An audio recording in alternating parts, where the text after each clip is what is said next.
yaitu paparan dan sosialisasi terkait dengan SOP pengadaan barang jasa yang akan dibawakan oleh Kepala Bagian Pengadaan Barang Jasa, Bapak Remko Triwijoyo Eskom, dan juga nanti ada pemaparan juga terkait dengan SOP Clearing House oleh Bapak Kuncoro Hadi. Lalu selanjutnya pemaparan sosialisasi terkait anti penyuapan dan gratifikasi oleh Ketua Jarum Anti Corruption Forum Integritas atau Jarum Integritas, Bapak Sastio Aji Darmawan. Dan terakhir kita akan melaksanakan sesi tanya jawab ya.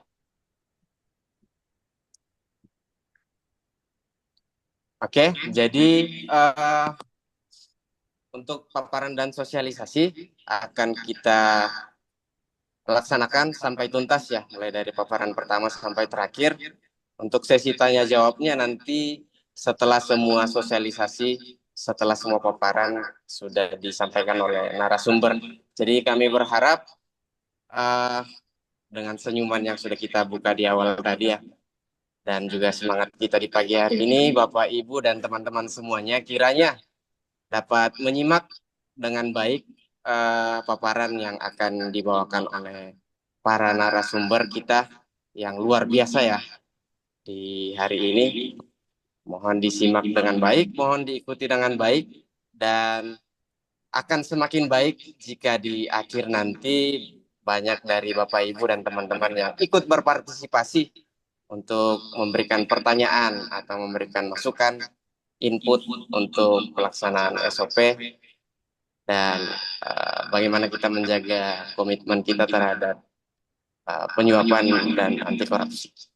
Baik, untuk paparan yang pertama terkait dengan SOP pengadaan barang jasa, mohon izin kami undang dengan hormat Bapak Renggo Triwijoyo Eskom untuk berkenan membawakan paparan di pagi hari ini. Kami persilakan Pak. Ya, baik. Apakah korupsi sudah menjadi budaya? Boleh, ada yang relawan mau jawab juga boleh, nggak apa-apa. Di unmute. Apakah korupsi sudah menjadi budaya, Bapak Ibu? Ya, silakan jawab masing-masing, nggak apa-apa. Next, lanjut. Ya, kalau korupsi itu budaya, apakah koruptor itu budayawan? Saya rasa budayawan nggak ada yang setuju kalau koruptor disetarakan dengan mereka ya. Sujiwo Tejo dan mungkin budayawan lainnya, wah pasti langsung mencak-mencak gitu ya. Kalau korupsi dianggap budaya dan koruptor dianggap budayawan. Lanjut. Nah, ini saya kutip dari Syahrani dan Kamil, mahasiswa di Universitas Islam Negeri ya. Saya lupa UIN mana. Menurut mereka, budaya adalah semua hasil karya, rasa, dan cipta manusia, yaitu seluruh tatanan cara kehidupan yang kompleks, termasuk di dalamnya pengetahuan, kepercayaan, kesenian, moral, hukum, hukum adat, dan segala kemampuan dan kebiasaan lain yang diperoleh manusia sebagai anggota masyarakat. Saya tanya lagi, Bapak Ibu, korupsi sudah menjadi kebiasaan atau belum? Korupsi sudah dianggap lazim atau belum? Atau misalkan kalau kita nggak melakukan korupsi itu dianggap nggak sopan. Sudah terjadi seperti itu atau belum? Nah, kalau nggak ngasih nih sama petugas pelayanan publik gitu ya, setelah kita mendapatkan pelayanan, kayaknya nggak sopan, kayaknya nggak tahu terima kasih. Jangan hati-hati itu jangan sampai dianggap sebagai standar moral ya. Oke, lanjut. Lanjut. Ya. Indikator budaya menurut Syarani Kamil, dia mengutip dari beberapa para ahli, ya, beberapa pendapat para ahli. Pertama, budaya itu indikatornya ide, gagasan, nilai-nilai, dan norma-norma peraturan. Terus, yang kedua, indikator budaya adalah sebagai suatu aktivitas kelakuan berpola dari manusia dalam sebuah komunitas masyarakat. Dan yang ketiga, indikatornya benda-benda hasil karya manusia.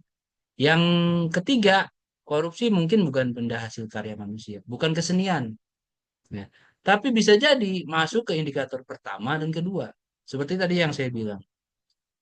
Mungkin nggak sih korupsi itu sudah menjadi nilai-nilai yang dianggap sebagai sebuah standar kesopanan dalam kehidupan kita, standar moral nih dalam kehidupan kita, atau aktivitas yang sudah berpola, yang terus begitu dilakukan oleh masyarakat, bukan sebuah dia nggak dianggap sebuah apa kesopanan sih atau nah, standar moral sih, tapi mereka melakukan itu.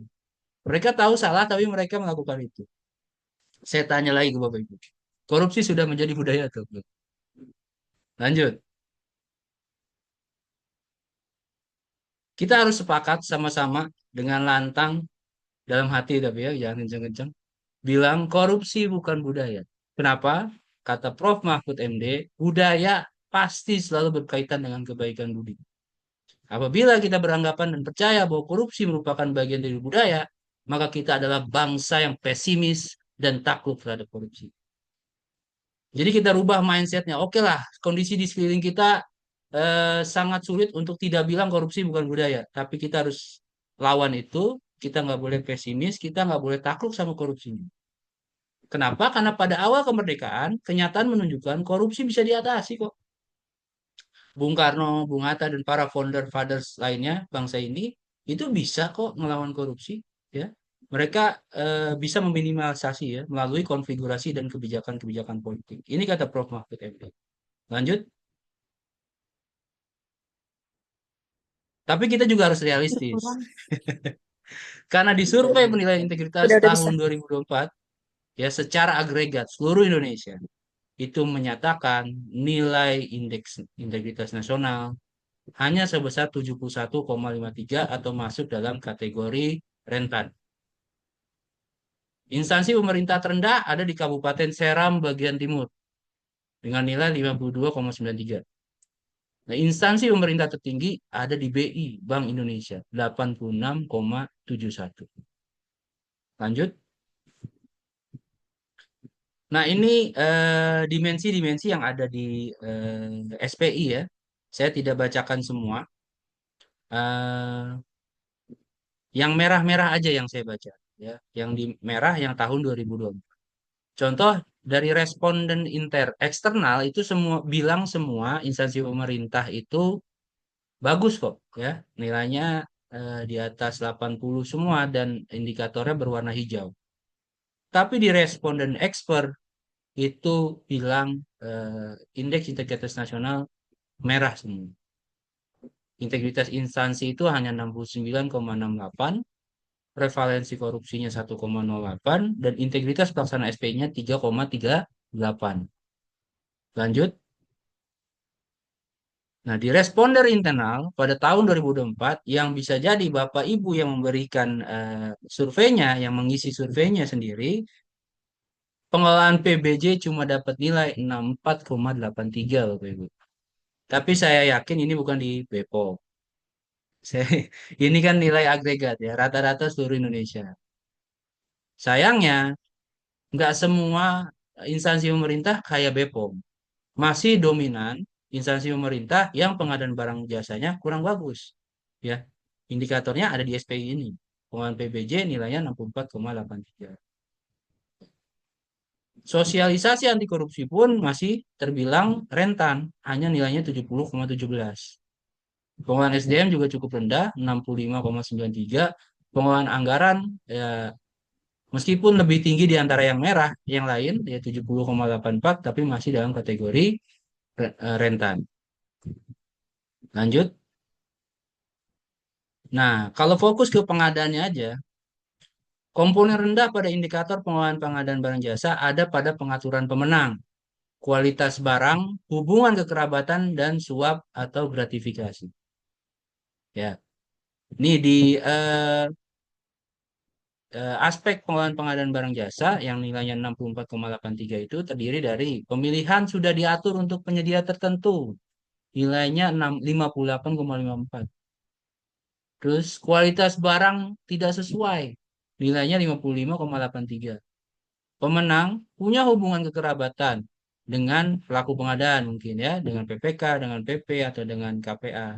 Nilainya paling kecil, 48,14. Dan yang terakhir, vendor memberikan sesuatu pada pihak terkait. Nah, ini yang disebut suap atau gratifikasi. Nilainya 62,63. Dari responden expert, integritas instansi pun ada aspek pengadaan barang jasanya, yaitu kualitas, transparansi, dan akuntabilitas pengadaan barang jasa, yang nilainya juga cukup rentan, 66,22. Lanjut. Responden menyatakan masih sering terjadi pengaturan ketidaksesuaian kualitas barang dengan harga dan adanya pemberian sesuatu dari vendor ke penyelenggara negara dalam proses PBJ. Siapa yang bilang tadi? Responden internal. Ya, teman-teman kita sendiri yang bilang. Tingkat frekuensi penyedia memberikan sesuatu untuk pihak terkait, ya, itu sering lebih tinggi ya, 54,32%. Hanya 45,68% yang bilang jarang. Penyedia jarang ngasih. Nah, terus tingkat frekuensi pengadaan barang jasa diatur untuk penyedia tertentu. 51% responden bilang sering. Hanya 41% yang bilang jarang. Ya, kalau tingkat frekuensi barang jasa tidak bermanfaat, itu lebih besar jarang. Ya, 56,3%. 30%. Artinya barang jasa yang dibeli itu dominan bermanfaat. Tapi tingkat frekuensi kualitas barang tidak sesuai dengan harga, kemahalan mungkin, ya, itu 56,21 responden bilang sering terjadi. Lanjut, lanjut. Ya. Nah, ini total kasus korupsi pengadaan barang jasa yang ditangani KPK saja ya. Karena kalau di instansi penegak hukum lainnya itu saya nggak dapat datanya. Tapi ini pun data per 9 Mei 2025. Bisa jadi kasusnya nambah lagi. Ya. Pengadaan barang jasa itu dikelompokkan bareng sama kerugian negara. Ada 423 kasus sepanjang 2004 sampai 2025 nih. Kemudian gratifikasi penyuapan menduduki tempat tertinggi sebesar 1064. Ya. Jadi kalau pengadaan barang jasa yang dibarengi sama kerugian negara, deliknya bukan delik gratifikasi atau penyuapan, tapi biasanya speknya tidak sesuai kontrak, seperti itu ya, volumenya tidak sesuai kontrak, ataupun prestasi pekerjaannya tidak 100%, seperti itu. Itu yang disebut kerugian negara. Atau barang jasa tidak dimanfaatkan, tidak dapat dimanfaatkan. Contohnya apa, Ibu-ibu yang lagi ramai hari ini? Nah, jawab sendiri. Terus gratifikasi, kalau gratifikasi penyuapan, nah ini gratifikasi penyuapan yang bisa terjadi di manapun, bukan hanya di pengadaan barang jasa. Bisa jadi di perizinan, bisa jadi juga di kayak kasusnya siapa kemarin, Harun Masiku itu kan masuk kategori penyuapan. Ya. Lanjut, apa dampaknya? Apa dampak korupsi di pengadaan barang jasa? Yang tadi berdasarkan data itu cukup banyak terjadi. Ya, ada kerugian keuangan negara, ada rendahnya kualitas barang jasa untuk publik, adanya rendahnya nilai manfaat barang jasa, terus juga mengakibatkan persaingan tidak sehat, dan terakhir merosotnya moral. Ya, kalau kerugian keuangan negara itu biasanya barang jasa tidak sesuai kebutuhan, tidak sesuai spek teknis, ya tadi yang saya sampaikan. Terus bisa jadi juga ada yang fiktif, uangnya dikeluarkan, dibayar, tapi barang jasanya nggak ada. Atau pekerjaan belum selesai namun sudah dibayar 100%. Nah, ini masuk delik kerugian negara atau yang mengakibatkan berdampak pada kerugian keuangan negara. Terus, ada juga rendahnya kualitas barang jasa untuk publik, contohnya ya jalan mudah rusak, bantuan sembako kualitasnya buruk, ya. Bangunan atau kantor mudah ambruk, fasilitas publik tidak memenuhi standar. Padahal kita punya standar pelayanan publik contohnya. Terus, mengakibatkan persaingan tidak sehat. Contohnya profesionalisme pelaku usaha tidak berkembang. Tidak memenuhi setiap pekerjaan yang dilaksanakan sebagai proses capacity building. dalam rangka meningkatkan profesionalisme. Jadi ya daya saing pelaku usaha Indonesia ya gitu-gitu aja. Nantinya malah nggak bisa bersaing dengan pelaku usaha dari negara asing. Ya, padahal kita sudah masuk era free trade area, perdagangan bebas. Ya. Terus rendahnya nilai manfaat dari pengadaan barang jasa dapat terjadi karena proses perencanaan tidak sesuai dengan kebutuhan real yang ada. Nah, ini yang lagi rame sekarang. Ya, apa tuh? Kemudian yang terakhir, ini yang paling mengkhawatirkan Bapak Ibu. Merosotnya moral atau menurunnya akhlak, bahkan rusaknya perilaku manusia sehingga bertentangan dengan nilai dan norma di masyarakat. Ini yang sangat bahaya, ya. Kita jadi membenarkan semua yang salah gitu ya. Oke, lanjut. Ya, lanjut. Nah, dari semua sorry, yang tadi dulu yang tadi. Ya, dari semua kondisi tadi ya yang kita gambarkan, yang kita lihat sama-sama. Meskipun faktanya ya kita sulit bilang korupsi bukan budaya, tapi tadi ya sepakatnya kita harus rubah mindset kita, kita harus jangan kalah sama korupsi, jangan anggap korupsi budaya. Oleh karena itu, kita harus tanyakan ke diri kita sendiri, bagaimana mencegah korupsi itu tidak menjadi budaya. Lanjut, saya mengutip dari modul pendidikan anti korupsi. Modul pendidikan anti korupsi ini disusun oleh KPK dan disebarluaskan ke sekolah-sekolah. Jadi di sekolah-sekolah, Bapak Ibu sekarang sudah ada yang menerapkan kurikulum pendidikan anti korupsi. Apa sih yang disampaikan dalam modul tersebut? Ya, yang pertama, kalau kita mau mengubah budaya atau mencegah korupsi jadi budaya, yang pertama yang harus kita bentuk adalah karakter. Karakter itu ada di mana? Ada di diri kita sendiri. Apa yang harus ditumbuhkan dalam karakter tersebut? Nih, ada 9. 9 nilai integritas. Mulai dari jujur sampai kerja keras. Terus yang kedua, dimensi yang kedua adalah ekosistem. Kalau kita mau mencegah korupsi jadi budaya atau mengubah budaya yang tadinya rusak jadi bagus gitu ya, ekosistemnya harus dibenerin juga. Apa yang ada dalam ekosistem yaitu kepemimpinan sampai resiliensi. Ini lebih ke organisasinya sebetulnya. Lebih ke lingkungannya, lebih ke kepemimpinannya. Siapa pemimpinnya?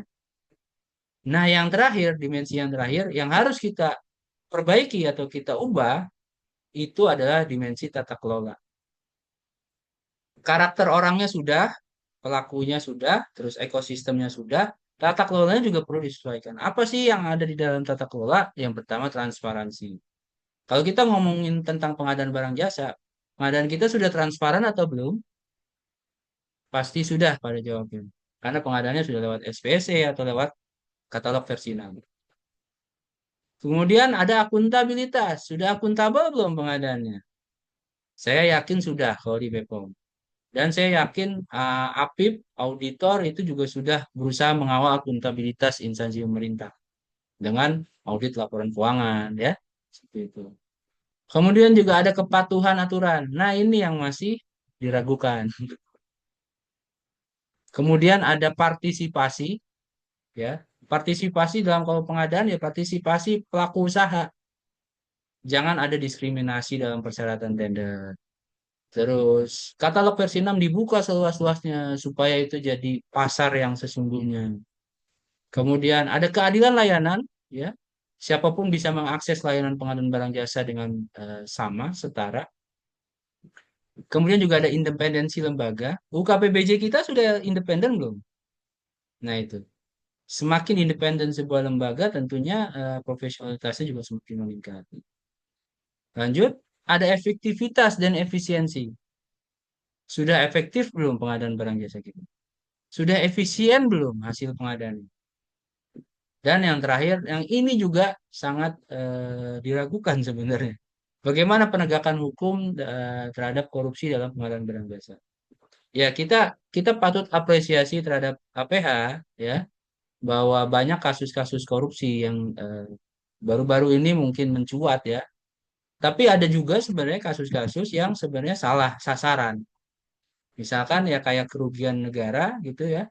Harusnya kalau di dalam praktik hukum pidana internasional kerugian negara itu tidak dikategorikan sebagai tindak pidana, tapi sebagai hukum administrasi, ya. Jadi hukumannya ganti rugi, bukan pidana. Nah, itu yang masih jadi PR di penegakan hukum di Indonesia. Lanjut. Wah, yang tadi kepanjangan, Pak. Ya, ngapalinnya susah. Ada yang versi lebih light. Versi lightnya ini, kalau mau mengubah sebuah budaya, pakai versinya A.A. Gim. Kalau tadi 3D, ini 3M. 3M, M-nya itu mulai. Pertama mulai dari diri sendiri, mulai dari yang paling sederhana, dan mulai dari sekarang. Lanjut. Oke, bisa tampil nggak ini di layar? Nah, oke. Sorry, tadi benar. Yang sebelumnya, yang sebelumnya. Nah, ini sebenarnya ada embed video di sini. Nah, ada embed video. Coba mungkin di close dulu deh. Di close dulu paparannya. Mungkin bisa buka eh, videonya. Atau dari saya yang paparin. Nah, dari saya aja ya.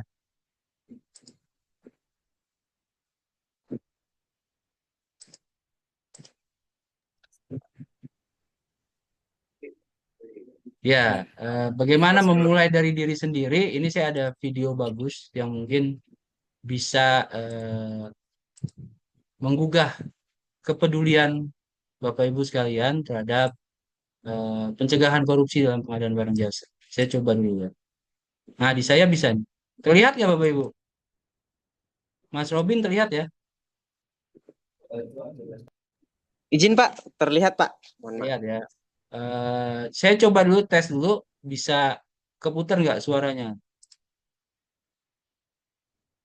Apakah terdengar suaranya? Izin Pak untuk suara sepertinya belum terdengar Pak. Oke, kita kita ulang. Maaf ya, ini agak-agak fix soalnya. Share sound, oh dari share sound.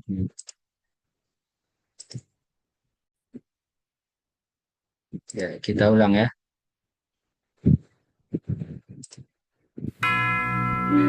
Sudah terdengar ya? Izin sudah terdengar Pak. Aku peduli, tapi masa depan bangsaku itu bukan yang paling penting buat aku. Duit banyak, hidup senang, posisi jauh lebih penting. Dari keadilan, integritas, moral, aku yakin dan pasti ada harapan negaraku masih menjunjung moral yang tinggi. Tapi itu nggak bakal bertahan. Nafsu lebih dinomorsatukan. Tren menunjukkan anak cucu kita akan menuai kebobrokan kita. Aku nggak percaya Indonesia akan tetap jaya. Memandang ke depan, aku melihat degradasi moral melanda anak muda. Kawin cerai, apa salahnya?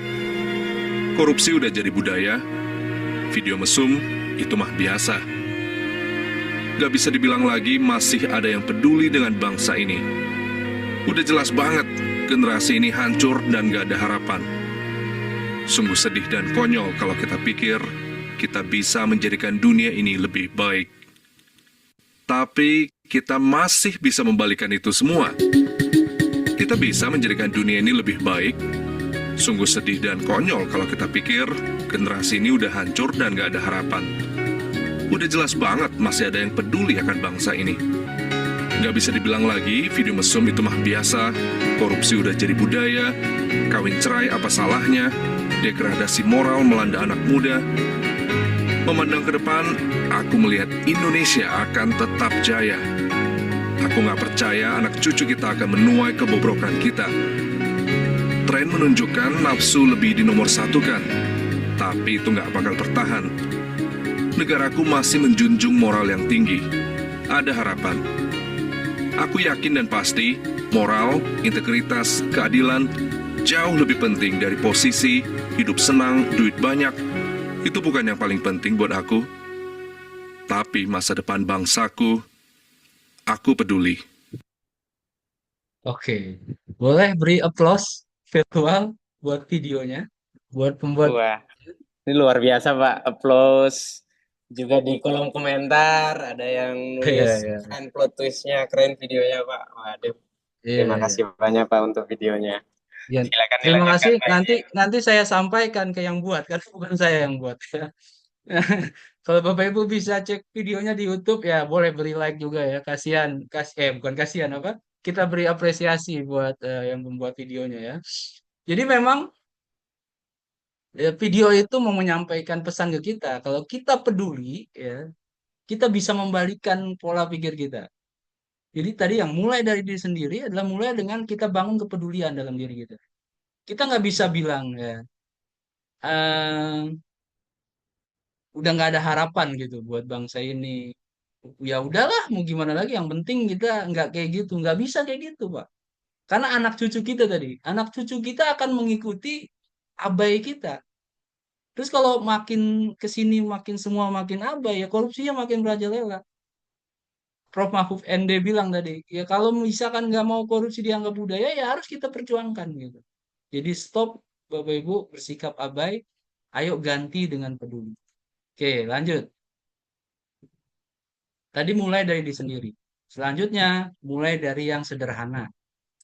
Ya, mulai dari hal yang paling mudah. Kalau diri udah punya rasa kepedulian, tanya dulu, pernah bohong nggak? Pernah lari nggak dari tanggung jawab?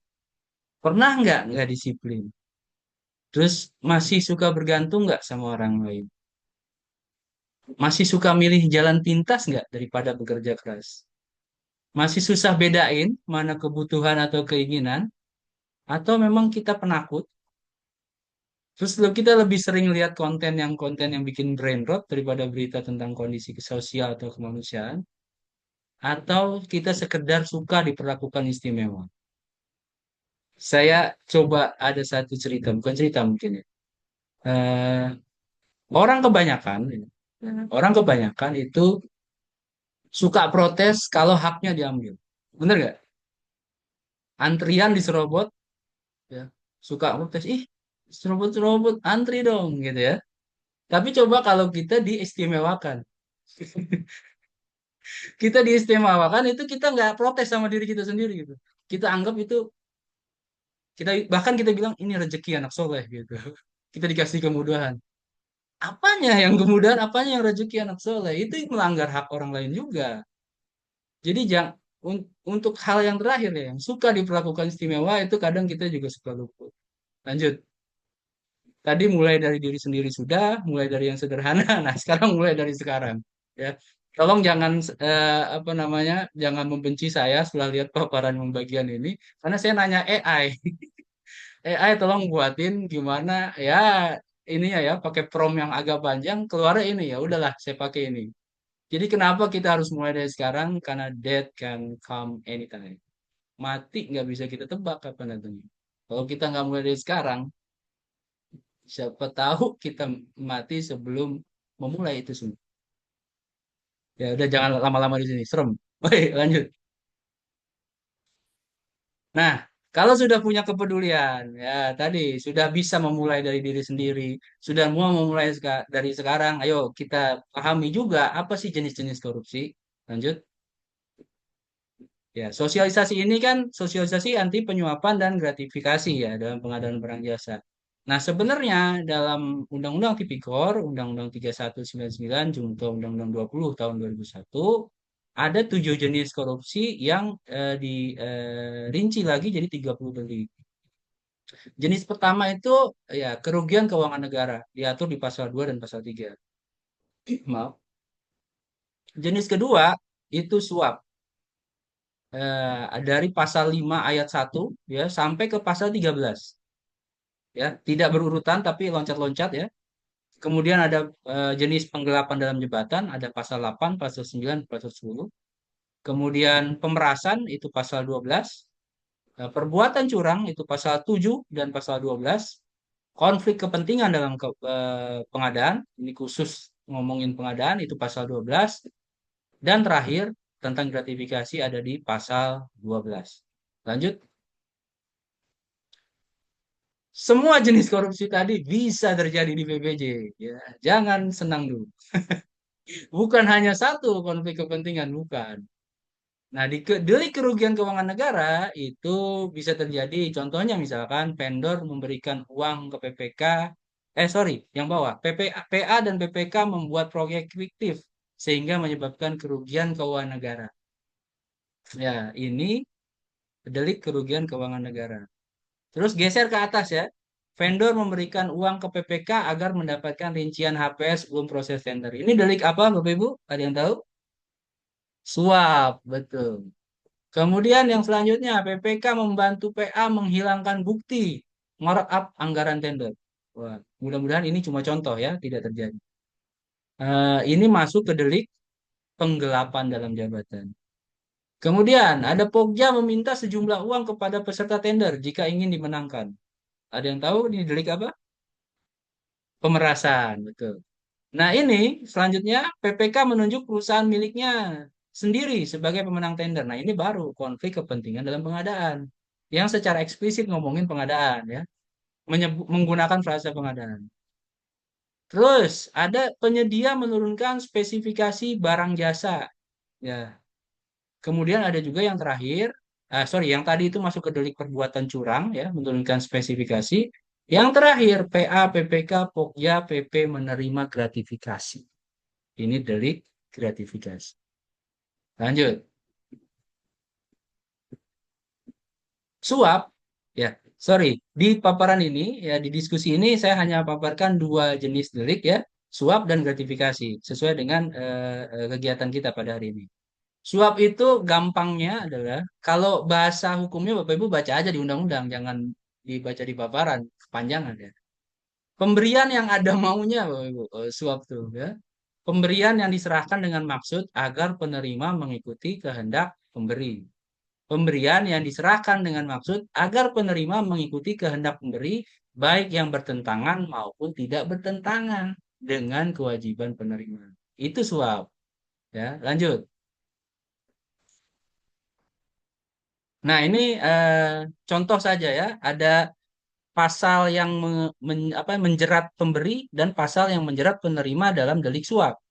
Yang menjerat pemberi itu ada di pasal 5 ayat 1 huruf A. Unsur-unsurnya apa saja di pasal 5 ayat 1? Setiap orang memberi atau menjanjikan sesuatu kepada pegawai negeri. Sorry, saya ulang lagi.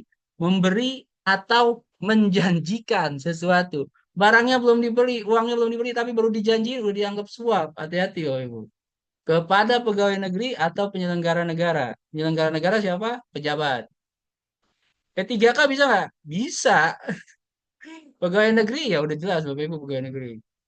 Dengan maksud supaya pegawai negeri atau penyelenggara tersebut berbuat atau tidak berbuat sesuatu dalam jabatannya yang bertentangan dengan kewajibannya. Ancaman pidananya penjara 1 sampai 5 tahun, dendanya 50 sampai 250 juta. Selain tadi uang suapnya juga disita. Penerima, pasal 12 huruf A. Ini yang menjerat penerima. Kalau yang tadi diberikan ya oleh pemberi di pasal 5 ayat 1. Pegawai negeri atau penyelenggara negara yang menerima hadiah atau janji. Jadi jangan suka janji-janji dah. Ini ntar takutnya dianggap suap. Padahal diketahui atau patut diduga hadiah atau janji itu diberikan untuk menggerakkan agar melakukan atau tidak melakukan sesuatu dalam jabatannya yang bertentangan dengan kewajibannya. Jadi ini yang bertentangan ya Bapak Ibu ya. Jadi harusnya misalkan peserta tender nggak menang nih, tapi dimenangin karena kita udah dijanjiin, udah mau dijanjiin dikasih sesuatu. Nah ini kan bertentangan ya. Ancaman pidananya 1 sampai 20 tahun penjara dan denda 50 juta sampai 1 miliar. Lanjut. Ada lagi. Nah, ada lagi di pasal 13 dan pasal 11. Kalau pasal 13, ini yang menjerat pemberi. Setiap orang yang memberi hadiah atau janji kepada pegawai negeri dengan mengingat kekuasaan atau wewenang yang melekat pada jabatan atau kedudukannya, atau oleh pemberi hadiah atau janji dianggap melekat pada jabatan atau kedudukan tersebut. Jadi bukan untuk melakukan atau tidak melakukan sesuatu ya Bapak Ibu. Ya kan? Di sini nggak ada melakukan atau tidak melakukan sesuatu. Penyedia ngasih aja ke siapa nih, misalkan ke KPA gitu ngasih tanpa ada, kan KPA nggak ngapa-ngapain di tender mah. Ya, di processing juga ngapa-ngapain, ngasih tapi. Nah, ini masuk ke delik suap yang ini pasal 13. Ancamannya 1 sampai 3 tahun penjara dan denda 50 sampai 150 juta. Ya, pasal yang menjerat penerima ada di pasal 11. Sama, yang tadi memberi, yang ini menerima. Ini pejabat atau pegawai negeri atau penyelenggara negaranya yang menerima. Ya, ancamannya 1 sampai 5 tahun penjara dan denda 50 sampai 250 juta. Lanjut. Tadi suap. Sekarang gratifikasi. Gratifikasi adalah pemberian dalam arti luas, meliputi uang, diskon. Pernah nggak lihat voucher diskon? Begitu ya. Komisi, ya, persentase misalkan. Pinjaman tanpa bunga, nah ini. Ya, padahal bagus ya pinjaman tanpa riba. Ini malah nggak boleh, karena ini ceritanya tentang gratifikasi. Terus tiket perjalanan, nah, tiket umroh, tiket liburan. Nah, hati-hati Bapak Ibu. Fasilitas penginapan. Nah, pernah nggak kegiatan full board meeting, terus dapat free menginap di hotel yang sama? Terus perjalanan wisata, nah, pengobatan cuma-cuma, waduh, ya di mana di Pineng misalkan, dan fasilitas lainnya. Jadi luas banget Bapak Ibu gratifikasi. Jadi hati-hati. Ya. Gratifikasi tersebut baik yang diterima di dalam negeri ataupun luar negeri dan yang dilakukan menggunakan sarana elektronik atau tanpa sarana elektronik. Ya, jadi aspeknya sangat luas dan nggak dibatasi nominalnya. Boleh nggak sih Pak menerima gratifikasi eh, yang cuman 10.000, 50.000, 100.000 atau bentuknya gorengan sekantong atau sepiring nasi Padang, boleh nggak? Karena tidak dibatasi maka tidak boleh. Tapi ada gratifikasi yang dibolehkan. Nanti mudah-mudahan ada di paparan ini. Saya lupa. Coba next, lanjut. Nah, gratifikasi sendiri itu diatur di pasal 12B ayat 1. Ya. Setiap gratifikasi kepada pegawai negeri atau penyelenggara negara dianggap pemberian suap. Jadi disamakan dengan suap apabila berhubungan dengan jabatan dan yang berlawanan dengan kewajiban atau tugasnya. Nah, gratifikasi tidak dianggap suap apabila penerima menyampaikan laporan kepada Komisi Pemberantasan Korupsi selambat-lambatnya 30 hari sejak penerimaan gratifikasi tersebut. Ya. Jadi, apapun bentuknya, berapapun nominalnya, laporkan Bapak Ibu. Saya coba lanjut dulu. Saya khawatir lupa mencantumkan yang tadi, gratifikasi yang dibolehkan. Sepertinya lupa, tapi nggak apa-apa, paparan di sini saja. Jadi gini, gratifikasi yang dibolehkan itu ada beberapa, Bapak Ibu. Tapi semuanya bukan dari penyedia. Sorry. Gratifikasi yang dibolehkan yang pertama, itu dari teman sama-sama pegawai. Ya, sama-sama sepegawai atau atas bawah, atasan atau bawahan. Tapi nominalnya hanya 300.000. Maksimal 300.000. Terus kalau kondangan boleh nggak, Bapak Ibu? Kondangan boleh nggak ngasih lebih dari 300.000? Boleh, tapi maksimal 1 juta dalam 1 tahun. Kalau dalam 1 tahun kondangannya 2 kali, ya bagi dua, 500.000, 500.000. Maksimal 1 juta. Oke, itu yang dibolehkan. Terus, SHU dari koperasi, itu bukan gratifikasi, tidak wajib dilaporkan. Nah, terus keuntungan, Bapak Ibu dapat keuntungan dari usaha, tapi usahanya itu bukan bukan dijalankan apa namanya? Yang berkaitan dengan pengadaan barang jasa pemerintah. Nah, itu boleh, itu bukan gratifikasi. Terus honor, honor yang memang diatur dalam peraturan perundang-undangan itu boleh, ya. Terus eh, sepertinya itu yang boleh. Mohon maaf saya lupa mencantumkan ya, tapi nanti saya coba kirim tambahannya kalau Bapak Ibu perlu ya. Ah, Gratifikasi yang dibolehkan diterima. Nah, ini yang umumnya sering diucapkan pada saat gratifikasi diberikan. Ini ucapan terima kasih aja, Pak. Anggap aja sedekah. Terus ada juga bagi-bagi rezeki. Ini uang uang perkenalan aja, Pak. Kami kan baru di sini, gitu ya.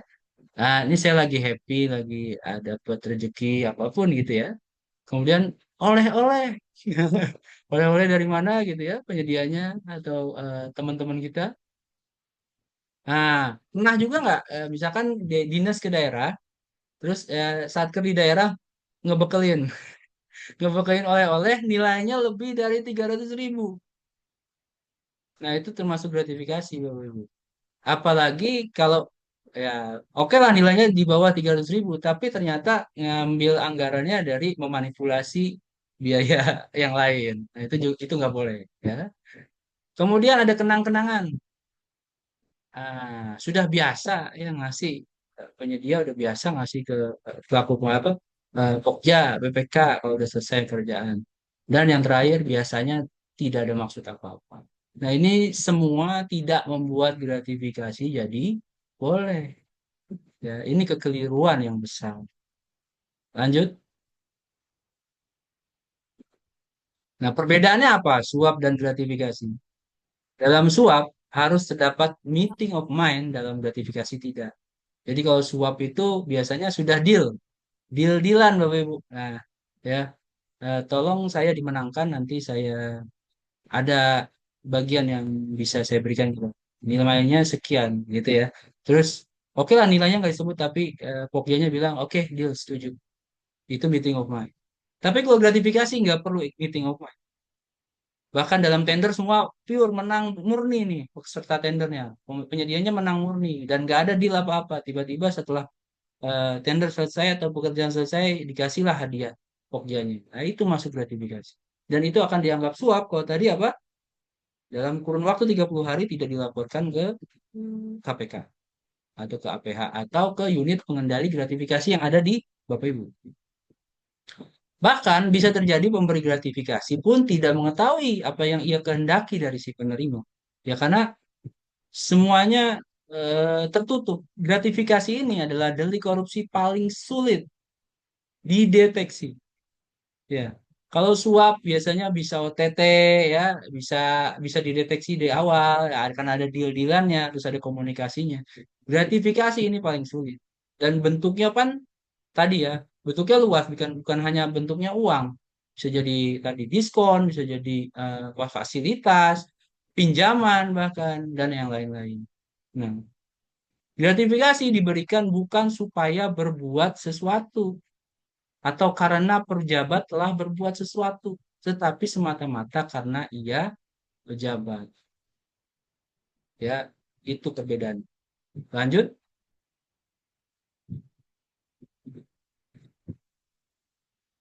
Nah, ini sepertinya ada video lagi. Coba mungkin di next saja, di next saja, di next saja. Saya nggak akan putarkan videonya, Bapak Ibu silakan putarkan sendiri. Nah, tadi di awal saya perkenalkan diri bahwa saya founder Insan Pengadaan Anti Korupsi. Ini saya persilakan Bapak Ibu kalau mau bergabung. Apa ini Insan Pengadaan Anti Korupsi? Kami adalah sekumpulan orang, bukan orang-orang yang udah bersih banget Bapak Ibu. Bukan orang-orang yang klaim saya sudah bebas dari gratifikasi, bebas dari korupsi. Tapi kita semua yang ada di sini adalah sama-sama berjuang. Sama-sama berjuang untuk pengadaan yang bebas dari korupsi. Kenapa komunitas ini dibentuk? Karena dengan satu alasan. Pendirinya merasa sendirian. Pendirinya merasa kok jadi kayak orang freak ya di lingkungannya ya. Kok kayak saya doang gitu yang teriak-teriak gitu, anti korupsi, anti gratifikasi. Oleh karena itulah komunitas ini dibentuk, coba karena atas dasar keyakinan di seluruh Indonesia, di berbagai pelosok di Indonesia masih banyak orang-orang yang berintegritas. Ayo kita war sama koruptor. War ya. Ayo main menang-menangan jumlah dulu deh. Banyakan mana koruptor sama orang yang anti korupsi. Kalau ini, sorry back dulu belum. Ya, kalau ini bisa semakin meluas, insya Allah semangat kita berjuang juga semakin tidak akan pernah padam. Ya. Slogannya kita nggak sendirian, kita harusnya saling menguatkan dan supaya kita berani berantas korupsi. Tadi yang di video yang tidak tayang yang terakhir itu ada satu lagu sebenarnya judulnya Analogi Hujan.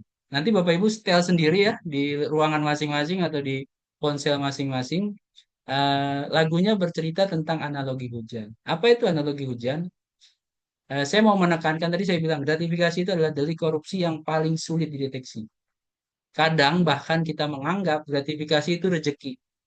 Bapak Ibu juga bisa Bapak Ibu juga bisa dapetin e-learning gratis dari KPK, sama e-learningnya gratifikasi bukan rezeki. Nanti linknya juga bisa saya kasih. Bapak Ibu bisa belajar di situ. Supaya Bapak Ibu makin paham gratifikasi memang bukan rezeki. Celakanya, semalam saya baru ngobrol sama salah satu pengelola pengadaan dari Bengkulu. Influencer pengadaan, saya yakin Bapak Ibu kenal. Celakanya dia pernah ketemu seorang anggota dewan legislatif dari partai politik yang mengatasnamakan Islam, ya. Mereka menganggap gratifikasi itu rezeki. Celakanya begitu. Padahal karena saya Muslim, dalam Islam sendiri gratifikasi adalah riba. Ya, saya nggak akan paparkan dalilnya di sini. Silakan yang Muslim bisa cari sendiri. Saya cuma mau gambarkan bahwa ternyata bahkan dari seorang legislatif anggota dewan dari partai Islam pun masih salah memahami gratifikasi tersebut. Jadi perjuangan kita untuk menyebarkan pesan ini itu sebenarnya masih sangat panjang dan masih sangat berat. Target apa ya? Target dakwah kita kalau saya bilang itu bukan cuma orang-orang di sekitar kita, bahkan orang-orang yang ada duduk duduk di kursi kepemimpinan. Maka itu kalau sendirian berat, Bapak Ibu. Ayo kita bareng-bareng, ayo kita kawal semua pengadaan kita supaya bebas dari korupsi. Analogi hujan, tadi saya belum cerita, itu bercerita tentang, saya tanya dulu ke Bapak Ibu. Bapak Ibu pernah nggak apa namanya mengetahui ya, hujan yang mungkin beberapa hari lalu, beberapa minggu lalu, itu turun dari titik laut yang mana? Boleh, kalau ada yang mau jawab, silakan. Kalau ada yang tahu, boleh jawab. Untung ini bukan BMKG ya. Kalau BMKG mungkin tahu. Ya, nggak tahu. Mungkin BMKG juga nggak tahu. Hujan yang turun di Jakarta ini turun dari air laut yang mana? Karena konon katanya hujan itu berasal dari uap air laut, ya kan? Tapi air laut yang mana? Laut Jawa kah? Laut apa? Cina Selatan kah? Laut Samudra Hindia kah? Ada nggak yang pernah memprediksi itu? saya saya belum ketemu ya. Saya cari-cari belum ada ketemu ya apa namanya paper penelitian yang melakukan itu. Ya, tapi satu hal yang pasti, meskipun air laut ya hujan itu tidak turun di tempat yang menguap, sampai sekarang air lautnya nggak pernah kering. Gitu. Pesan ini mau saya sampaikan adalah rezeki itu dari mana aja. Rezeki itu udah diatur. Rezeki itu bukan tidak selalu dari kerja keras yang kita lakukan. Kerja keras itu kewajiban kita, iya. Tugas kita itu kewajiban kita, iya, tapi biarkan kerja keras kita menguap. Kalau gaji dan tunjangannya tidak 3 juta sehari, ya, jangan protes. Karena mungkin pemerintah sanggupnya bayar kita ya segitu. Ya. Karena rezeki kita bukan cuma dari gaji dan tunjangan. Tuhan punya banyak perbendaharaan rezeki, bukan cuma gaji dan tunjangan. Dan jangan juga karena kurang gaji dan tunjangan, jadi menghalalkan gratifikasi.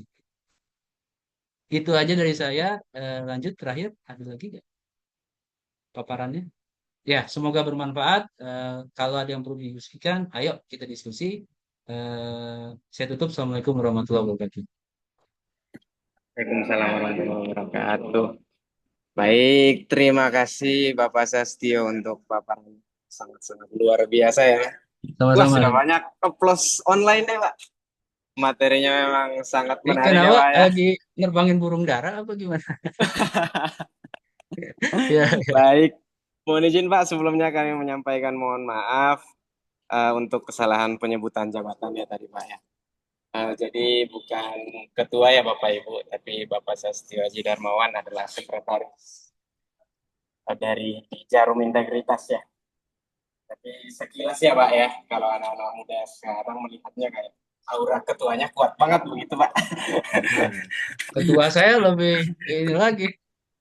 Luar Luar biasa. Lalu kemudian Kalau kami juga sekretarisnya mohon maaf Cita untuk ini kendala teknis ya anak penampilan video tadi.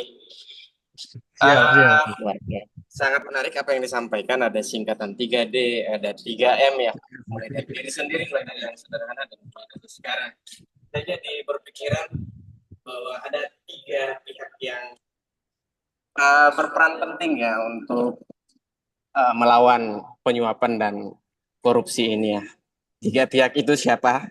Aku, kamu, dan kita bersatu untuk membudayakan kejujuran dalam penggunaan.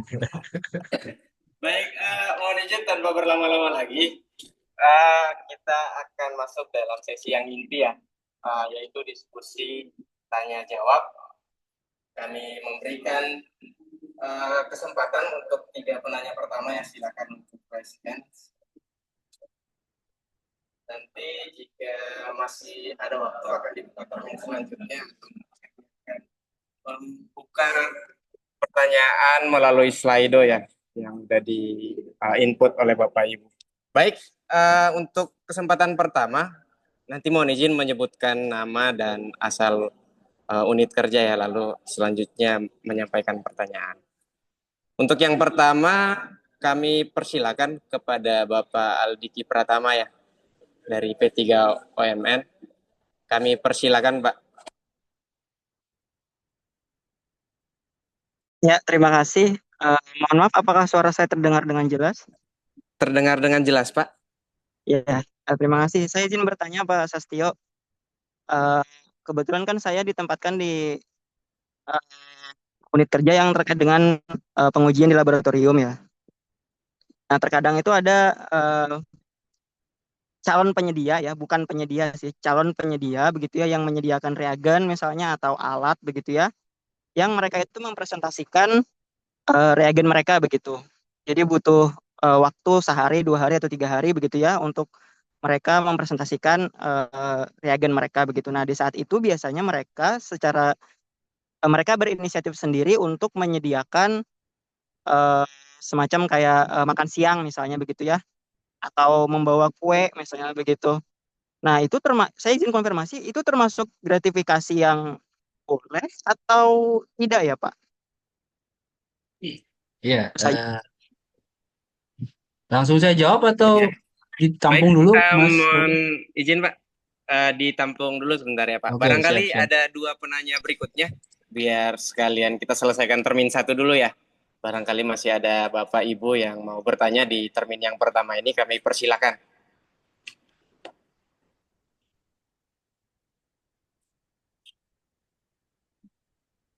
Baik, mungkin sembari ini ya, menunggu Bapak Ibu. Oh, langsung ya. Mohon izin Bapak Tio Buwana ya. Kami persilakan untuk menyampaikan pertanyaannya, Pak.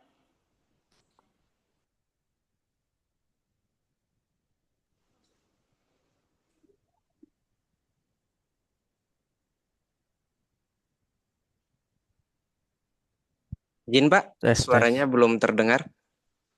Ya, Pak. Sudah terdengar ya? Oh, sudah terdengar dengan jelas. Silakan, Pak. Ya, izin Pak Robin, terima kasih kesempatannya. Saya ingin menanyakan terkait SOP makro pengadaan ya. Dari SOP makro yang sudah diperbaharui dan formulir atau lembar kerja yang sudah dikeluarkan, itu kalau kita perhatikan lebih mengcover kegiatan pengadaan secara keseluruhan yang non input casing ya. Yang ingin saya tanyakan, dengan adanya himbauan bahwa kegiatan pengadaan diutamakan melalui melalui kegiatan input casing atau melalui e-katalog atau SPSE, itu formulir atau lembar kerja mana yang kita gunakan dikarenakan mekanisme kegiatan pengadaan elektronik itu secara garis besar sudah di cover pada SPSE yang tersedia gitu Bapak. Terima kasih. Baik, terima kasih, Pak, untuk pertanyaannya. Baik, izin Bapak Ibu, 1 pertanyaan lagi untuk termin pertama. Barangkali masih ada. Kami persilakan.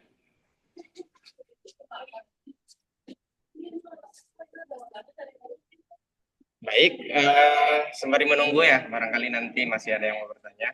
Izin Pak Sastio untuk pertanyaan yang pertama tadi terkait dengan adanya rekanan ya, yang misalnya presentasi terkait dengan reagen ataupun alat, lalu kemudian menyajikan makan siang atau konsumsi seperti itu. Apakah itu masuk dalam kategori gratifikasi atau seperti apa mau pencerahannya. Lalu Oke. pertanyaan yang kedua terkait dengan SOP untuk e-purchasing ya. Itu bagaimana? Karena yang dipresentasikan tadi lebih banyak membahas terkait dengan metode dan metodologi. Ya, mungkin itu dulu. Kami persilakan Pak Sastio untuk memberikan jawaban. Silakan Pak. Oke. Eh, untuk Pak Aldiki Pratama ya. Sebenarnya saya mau dalami dulu nih. Pengujian di lab ini eh, salah satu tusinya BPOM tentunya ya. Jadi calon penyedia ini maksudnya menerima layanan pengujian di labnya BPOM seperti itu Mungkin, Pak, atau tapi bagaimana? mereka menawarkan semacam kayak reagen misalnya gitu atau kit begitu Ah, untuk ah, kami gunakan dalam proses pengujian, hmm, dalam proses oh. sebelum, jadi mereka apa ya, menunjukkan menunjukkan dulu ini loh cara kerjanya gitu. Oke, Kalau jadi ini dalam proses pengadaan gitu ya. Penyedia ini memaparkan regen yang mereka jual gitu ya. Seperti itu. belum masuk ke proses pengadaan sih, Pak. Jadi mereka mempromosikan lah gitu ya, mempromosikan Hmm, oke jualan oke. mereka kepada Ya, promosi ini. ya. Hmm. Betul. Nah, apakah nanti mereka terpilih, apakah nanti mereka kami menggunakan jasa Hmm. atau produk dari mereka, belum tentu juga gitu. Iya Belum iya tentu ada kepastian iya. itu. Tapi mereka menyediakan makanan lah, yang paling umum Iya. sih makanan biasanya. Iya. Tempatnya di mana? Di kantor BPOM ya. Betul, betul. Nah, gini Mas, karena tadi ya balik ke pengertian gratifikasi, yaitu bentuknya luas dan tidak diatur nominalnya. Kalau dari pihak lain ya kepada penyelenggara negara, maka itu termasuk gratifikasi. Bahkan ya kalau dia bukan dalam rangka tadi ya pemaparan regen pun, makanan yang diberikan oleh penyedia dari pihak atau penerima layanan itu harus dilaporkan ke UPG. Meskipun setelah dilaporkan itu makanannya harus dimakan, kalau enggak basi, sayang, terbuang, mubazir. Bisa dibagi ke fakir miskin ya, panti asuhan, atau dimakan rame-rame, bukan sama yang nerima doang gitu ya. Satu kantor tuh makan bareng, seperti itu. Ya. Jadi itu termasuk gratifikasi Pak Aldiki. Dan sebaiknya kalau dalam proses seperti itu makanannya disediakan oleh BPOM aja. Nah, ada penawaran nih mau presentasi, sampaikan ya mungkin di suratnya, surat undangannya atau apapun itu harap tidak membawa makanan, atau harap tidak membawa apapun gitu ya. Cukup dengan ya barang yang mau dipresentasikan aja, makanan disediakan oleh Bepom. Seperti itu. Gitu Pak Adik ya. Jadi sebaiknya kalau misalnya sudah terlanjur mereka menyediakan nih, Pak, Ah, eh, itu disediakan untuk semua staff gitu ya, staff penguji misalnya. ah, Eh, Harus kami lakukan, kami melaporkan ke UPG, lalu makanannya tetap iya. boleh kami konsumsi atau kami gimana nih, Pak? Atau kami berikan Boleh, aja ke. pilihannya kan tadi ada dua ya. Makan pun nggak boleh makan sama pengujinya aja. Iya. Satu kantor kan BPOM pasti bukan penguji doang kan. Pasti Ya, ada betul. yang lain, ada OB-nya, ada satpamnya, ya. Ada yang petugas administrasinya, maka itu harus dimakan rame-rame. Oh, oke, siap, siap. Sederhananya gini, logikanya gini ya. Penguji bisa kerja nggak tanpa satpam? Eh, Penguji bisa kerja nggak tanpa ruangan bersih, bebas sampah? Nggak mungkin. Jadi kalau penyedia itu menyediakan makanan sebagai bentuk terima kasih atau bentuk layanan, maka layanin BPOM se-Indonesia harus ini. Ya, jadi itu logikanya kalau logika manusianya. Tapi kan kita aturan ya. Kita pakai logika hukum juga. Itu udah termasuk gratifikasi. Setelah dilaporkan, laporkan kalau makanan. Setelah itu makanannya dimakan atau dibagi ke orang miskin, ke fakir miskin. Pilihannya itu. Ya, terima kasih Pak Sastio. Ya, sama-sama. Baik, terima kasih Pak. Cukup Ya, tercerahkan ya. ya. Tadi yang dari Pak Tio Buana saya yang jawab juga berarti ya. Mohon izin Pak, mungkin nanti terkait SOP ya. Oh ya. Mohon Hmm. izin barangkali jika Pak Renggo masih ada di ruang Zoom meeting, Hmm. bisa memberikan tanggapan terkait hal itu atau bisa nanti diwakili oleh Pak Dadang ya, selaku ketua tim dari bidang penguatan organisasi dan kelembagaan. Dipersilakan. Baik, terima kasih Pak Robin. Mohon izin kami membantu menjawab terhadap pertanyaan ya terkait SOP makro yang diperbarui. Jadi kami informasikan bahwa SOP makro yang tadi sudah dipresentasikan oleh Kepala Bagian Pengadaan Barang dan Jasa secara umum khususnya pada tahapan persiapan pengadaan, persiapan pemilihan dan pemilihan penyedianya itu memang hanya mengatur untuk pengadaan dengan metode tender atau seleksi gitu. Namun untuk SOP tadi yang ditanyakan terkait e-forecasting ya. Jadi sampai saat ini UKBBJ memang belum menetapkan SOP secara khusus untuk e-forecasting. Namun bagi Bapak Ibu PPK atau pejabat pengadaan yang melakukan proses pengadaan melalui e-forecasting tetap mengacu kepada keputusan Kepala LKPP yang nomor 177 tahun 2024 tentang penyelenggaraan katalog elektronik tersebut tercantum di lampiran 3. Dan perlu kami sampaikan juga bahwa semua SOP yang kami buat dan susun ini memang semua mengacu pada peraturan LKPP karena memang harusnya mengacu ke sana gitu, dan kita SOP ini hanya menyederhanakan, memperjelas dan memfasilitasi Bapak Ibu semua dalam melakukan proses pengadaan. Mungkin itu ya Pak yang bisa kami jawab. Untuk saat ini memang belum ada SOP forecasting sehingga memang formulir maupun kertas kerjanya juga belum kami buat. Tapi Bapak Ibu melaksanakan forecasting tetap mengacu pada peraturan KPP nomor 177 tahun 2024. Mungkin itu. Terima kasih. Iya, Baik, izin Pak untuk terima menanggapi. kasih. Oh iya, mohon maaf. Silakan, ada tanggapan ya tadi, mohon maaf. Iya Pak, ya mungkin ini jadi apa ya concern dari kami pejabat pengadaan yang ada di UPT, di mana ada himbauan bahwa kegiatan pengadaan dianjurkan untuk mengacu pada SPSE ya, pengadaan melalui e-katalog. Namun dikarenakan belum adanya lembar kerja yang menjadi landasan kami pejabat pengadaan untuk melakukan pengadaan secara e-katalog itu bagi kami ada apa ya kerentanan apabila dilaksanakan kegiatan auditor oleh inspektorat, dikarenakan lembar kerja yang dimiliki PPBJ satu sama lain pasti akan berbeda, dari unit ke unit pasti akan berbeda seperti itu. Jadi mohon bantuannya untuk kedepannya dari UKPBJ dapat menerbitkan SOP ataupun hanya berupa formulir lembar kerja yang dapat menjadi acuan kami template dalam membuat dokumentasi dalam pelaksanaan e-purchasing. Begitu aja sih Pak. Terima kasih. Baik. Baik, terima kasih untuk masukan dan inputannya. Ada tanggapan dari Pak Dadang, dipersilakan Pak. Iya. Baik, Pak Tio. Terima kasih atas masukan dan sarannya ya. Tentu semua metode pengadaan kita, kami dari UKPBJ telah memikirkan ya dan mempertimbangkan untuk menyiapkan seluruh formulir atau data dukung terhadap pelaku-pelaku pengadaan, baik dari PPK maupun pejabat pengadaan.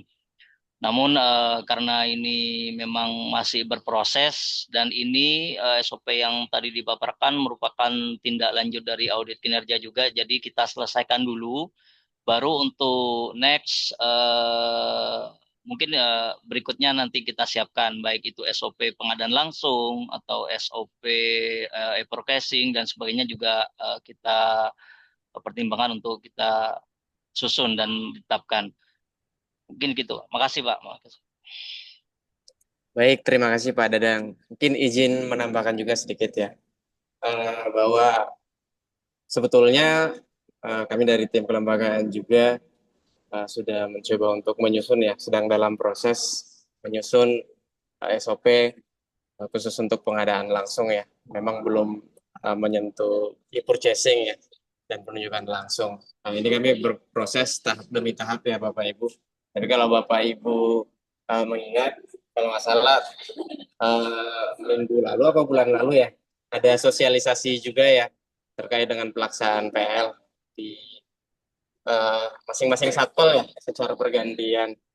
Nah, pada waktu sosialisasi satpol itu kami sudah sedikit men-spill ya terkait dengan bagaimana tahapan aktivitas, kelengkapan dan output dari pelaksanaan pengadaan langsung ya. Nah, prosesnya tentu sedikit lebih sederhana daripada tender atau seleksi. Secara prinsip untuk tahapan pelaksanaannya itu kurang lebih sama ya, terutama untuk bagian persiapan pengadaan, persiapan pemilihan ya. Yang mungkin nanti membedakan adalah di bagian pemilihannya, karena pemilihannya tidak melalui SPS ya, tapi melalui e-katalog seperti itu. Ini menjadi PR juga bagi kami, jadi masukan yang sangat berharga untuk kita juga segera ini ya, Pak Dada, menyusun atau memberikan rambu-rambu atau guidance untuk pelaksanaan pengadaan melalui purchasing. Mungkin seperti itu Pak tambahannya.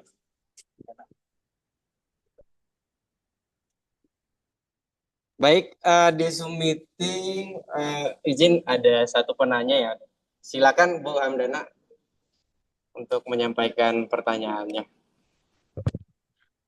Terima kasih, Mas Robin. Pak, izin bertanya Pak terkait misalnya kalau, oh ya kenalkan dulu Pak, saya Hamdana dari Balai Pom Makassar. Yang ingin saya tanyakan kalau misalnya penyedia kita mengirimkan sampel misalnya kayak kolom untuk kami apa namanya kami pakai, apakah itu termasuk gratifikasi Pak?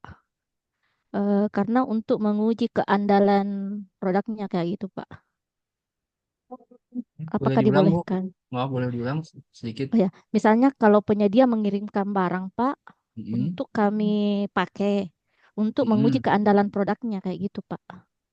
Apakah ini masuk ranah gratifikasi? Oke. Ya. Nah, produknya apa ya biasanya? Di Yang pernah kejadian di sini itu kolom Pak. apa tuh? Kolom, namanya Nah, kolom. Kolom nah, itu bagian dari alat laboratorium. alat laboratorium. Jadi alat ini berguna untuk memisahkan antara apa namanya seaktif dengan ini yang bisa terbaca di instrumen kayak gitu Pak. Iya. Ada nggak SOP untuk uji coba itu? Belum. Hmm, belum ada Pak. Ya, ini PR-nya juga. Tapi ini mungkin bukan PR UKPBJ ya. PR di bagian yang terkait ya. Sebaiknya dibuat SOP-nya. Itu yang pertama. Karena itu bagian dari tugas Bapak Ibu kan ya. Ya, menguji coba produk yang akan digunakan gitu. Nah, pertanyaan yang kedua.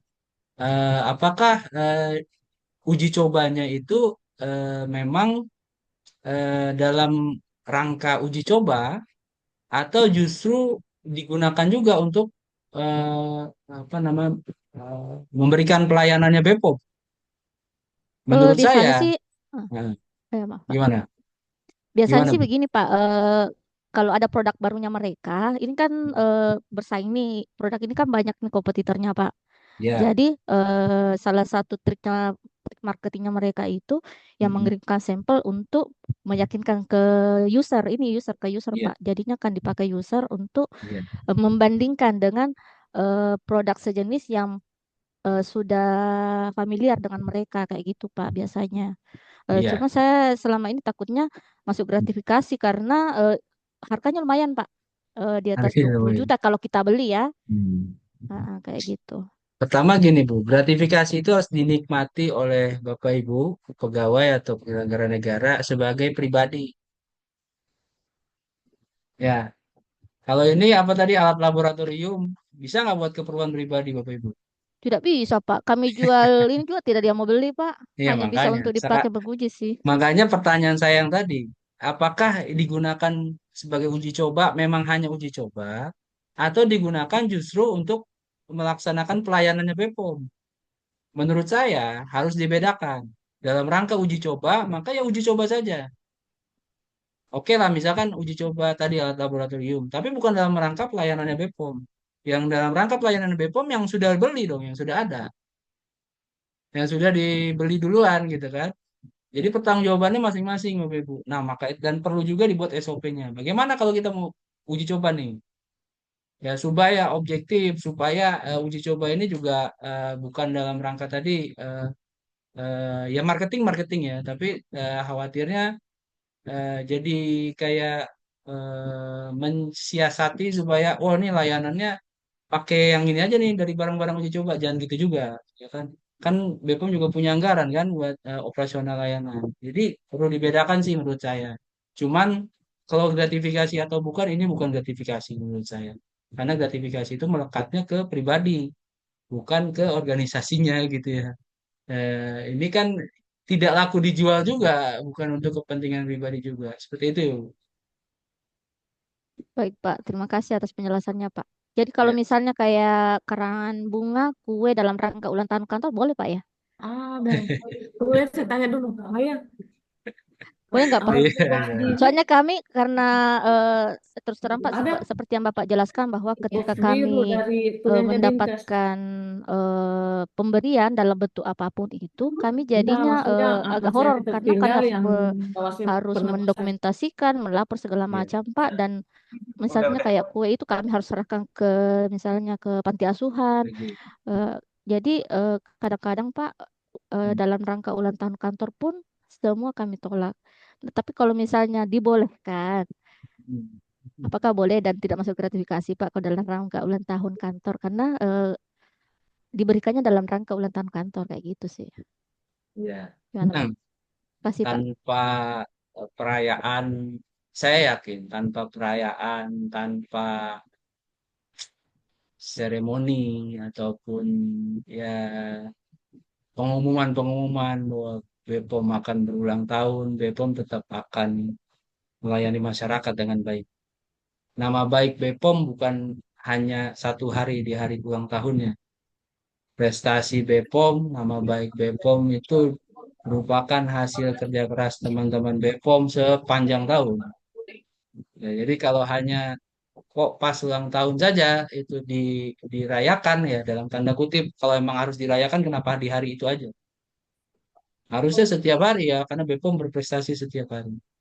Itu yang pertama. Yang kedua, ya sebagai organisasi pemerintah, instansi pemerintah kan kita harus jadi role model kesederhanaan. Saya termasuk orang yang mengkritisi perayaan 17 Agustus di istana yang pakai burung merpati itu. Tahu nggak Bapak Ibu itu harganya berapa? 200 juta lebih pakai purchasing negosiasi. Untuk semua burung burung merpati yang bahkan nggak dicatat sebagai aset. Jadi tuh burung balik lagi ke yang jual udah nggak apa-apa. Hilang 200 juta. Coba bayangkan upacara itu tanpa burung merpati tetap hikmat nggak? Karena bukan burung merpatinya. Dan Indonesia merdeka bukan cuma 17 Agustus. Kalau Indonesia merdeka sepanjang tahun harusnya itu burung merpati ada setiap tahun, tiap hari. Iya, ini nggak apa-apa kan saya sampaikan di sini karena kritiknya bukan saya cuma sampaikan di forum ini, tapi di media yang lain juga saya sampaikan. Jadi yang mau saya sampaikan adalah ayo kita kedepankan kesederhanaan. Kita boleh eh, berboros-boros atau ya apa ya berlebihan dalam memberikan layanan karena kan harus harus prima ya pelayanan instansi pemerintah kepada masyarakat. Udah kayak apa ya? Bapak Ibu pernah naik pesawat pasti kan? Pramugari itu nggak pernah ketemu kita sebelumnya, tapi pelayanannya kayak udah akrab banget sama kita. Tapi itu cuma di dalam pesawat, Bapak Ibu. Coba kalau Bapak Ibu lihat dia di bandara, cuek bodo amat sama kita. Tapi dalam pesawat dia totalitas. Nah, Bapak Ibu juga gitu. Kalau memberikan pelayanan ya totalitas. Jadi yang boleh boros itu adalah pelayanannya, bukan yang lain. Bahkan dalam PMK 62 2023 kalau nggak salah ya, tentang APBN ya. Kalau APBN itu kan tidak boleh ya anggaran untuk melakukan perayaan ulang tahun atau apapun gitu. APBN ya dilakukan untuk operasional layanan. Seperti itu. Jadi saran saya sebaiknya kalau memang eh, sebaiknya tidak perlu eh, terlalu berlebihan dalam eh, apa namanya merayakan ulang tahun organisasi. Ya boleh memperingati hari jadi gitu. BPOM kami apa nih program, misalkan mensosialisasikan program barunya atau apapun itu silakan. Tapi juga dibarengi dengan himbauan. Kami yakin masyarakat ataupun stakeholder BPOM sangat ingin menjadi bagian dari kerja keras BPOM untuk memberikan pelayanan kepada masyarakat. Tapi kerja keras itu atau apresiasi itu tidak diwujudkan dalam bentuk karangan bunga, kue. Tapi ayo kita kerjasama, ayo. Tapi bukan dalam bentuk kiriman itu. Nggak perlu karangan bunga ya itu. Ya. Tapi kalau sudah dikirim gimana? Ya sudah, diterima aja, pajang. Habis itu juga diambil lagi sama yang tukang bunganya. Coba deh, dijual lagi sama dia itu. Nah, kalau kue tadi karena sudah termasuk gratifikasi, laporkan ke UPG dulu. Laporan ke UPG, lalu makan. Mungkin ya, BPOM kalau misalkan pas ulang tahun juga pasti ada nih bagi-bagi makanan ke warga yang lewat depan kantor atau apa gitu ya misalkan. Ya, masuk kue itu bagiin aja. Ya. Kan Bapak Ibu juga ada pasti kan dari konsumsi rapatnya kan. Ya, nah, udah cukup, nggak usah ya, nambah lagi dari yang. Mungkin itu Ibu, mudah-mudahan bisa dipraktekkan ya Bu. Baik Pak, terima kasih. Hus kue Pak, terus terang kami tolak. Kami Ais, suruh ambil kembali orangnya Pak. jangan Pak jangan minta galak-galak Bu, jangan galak-galak. Pak minta tolong Pak. Saya ada pertanyaan di link chat. Chat Zoom. Lincet apa? Bukan bukan Eh, sebenarnya pertanyaan Pak. Mohon motivasinya Pak. Oh, Makasih ini Pak. Bu Hamdana ya, ya, ya. Iya betul. Mohon izin saya bantu bacakan ya. Boleh. Mohon berikan motivasi Pak supaya kami tetap semangat menjadi PPK dan bagaimana kita bersikap apabila sudah berusaha berintegritas tetapi tetap ada kecurigaan atau bahkan dilaporkan ke APH. Mohon Oke. pencerahannya Pak. Ya, bismillah. Jadi gini, kalau tetap semangat jadi PPK begini, Bapak Ibu mau jadi PPK, sebelum jadi PPK pasti atas dasar pertimbangan Bapak Ibu punya kompetensi, sertifikat kompetensi, sertifikat pengadaan barang jasa level 1, ya. Nggak mungkin atasan eh, eh, menugaskan Bapak Ibu jadi PPK tanpa itu. Atau mungkin Bapak Ibu menduduki jabatan tertentu sebagai KPA, bisa merangkap sebagai PPK. Nah, artinya eh, Bapak Ibu menanggung konsekuensi, konsekuensi dari jabatan atau konsekuensi dari kompetensi yang sudah Bapak Ibu miliki. Bapak Ibu harus semangat jadi PPK karena Bapak Ibu punya konsekuensi itu. Kadang kita itu memang tidak menginginkan lahir sebagai anak mantan presiden gitu ya. Tapi dengan konsekuensi itu, dengan takdir itu kita harus siap jadi wakil presiden. Mungkin analoginya agak terlalu berlebihan. Saya ganti. Mungkin kita kita tidak dilahirkan sebagai tidak dilahirkan sebagai orang yang menduduki jabatan tertentu ya, nanti memiliki kemampuan tertentu, tapi takdir mengatakan itu. Maka maka kalau kita merasa tidak semangat atau merasa kita kok kayak nggak pantas ya, tapi saya punya kompetensinya, saya ngerti, tapi saya menduduki jabatannya gitu. Anggaplah itu takdir yang harus kita jalankan. Karena itu tugas kita. Karena itu udah jadi kewajiban kita. Jalankan, Bapak. Nah, terus baik selanjutnya ke pertanyaan berikutnya. Bagaimanakah kita bersikap apabila sudah berusaha berintegritas namun tetap ada kecurigaan? Memang tugas kita cuma berusaha. Ya, tugas kita cuma berusaha. Hasil kadang tidak sesuai dengan usaha yang kita lakukan. Bisa jadi bahkan orang-orang yang menganggap usaha kita, kita menganggap usaha kita sudah baik, sudah sempurna, tapi orang-orang tidak menganggapnya begitu. Netizen memang begitu, Bapak Ibu. Ya kan netizen maha benar ya. Kadang kita sudah benar berusaha banget, ada aja salahnya. Netizen seperti itu. Dan memang pada hakikatnya juga manusia jauh dari kesempurnaan. Bisa saja kita sudah berusaha sempurna, tapi masih ada kesalahan-kesalahan. Nah, tugas kita adalah hanya berusaha. Tugas kita hanya berusaha dan ingat terus bahwa Bapak Ibu harus punya integritas. Bapak Ibu punya integritas yang harus dijaga. Jadi kalau udah agak ada penyimpangan yang kita sadari, kita akan hadapi, Bapak Ibu gimana tahu gimana caranya harus menghindar. tahu gimana harus memperbaiki atau meluruskan. Sekali lagi tugas kita cuma berusaha. Bapak Ibu jangan khawatir sama atau jangan takut sama hukuman-hukuman lah. Saya mengulangi kata hukuman mungkin kurang tepat atau berlebihan. Dilaporkan ke APH contohnya ya. Ya, seperti pertanyaannya Bu Hamdan. Jangan takut sama itu gitu ya. Karena saya coba kasih cerita zaman dulu ada seorang laki-laki soleh gitu ya. Cuma karena ketampanannya dia dipenjara. Nggak pernah bikin salah. Cuma karena ketampanannya dia dipenjara. Bapak Ibu tahu nggak siapa? Tahu kan? Dan apa yang dia Tahu. katakan? Dia dipenjara. Saya lebih baik di penjara daripada saya mengikuti kehendak orang-orang zalim. Nah bisa jadi saya yakin, saya harap Bapak Ibu nggak sampai di penjara lah ya. Ya. Cuman harus menghadapi APH, menghadapi auditor itu wajar lah. Tapi bisa jadi Bapak Ibu menghadapi berbagai kesulitan atau atau di itu di apa namanya? Tuhan berusaha mencegah Bapak Ibu menghadapi kesulitan yang lebih berat. Atau ya memang itu ujian yang Tuhan berikan kepada kita dan kita yakinlah bahwa ujian dari Tuhan pasti bisa kita lalui. Mungkin itu dari saya, Bu Hamdana. Gak mungkin ujian itu nggak mungkin nggak bisa kita lalui. Pasti bisa kita lalui. Bagaimana Bu Hamdana? Mungkin ada yang masih kurang, boleh didiskusikan lagi.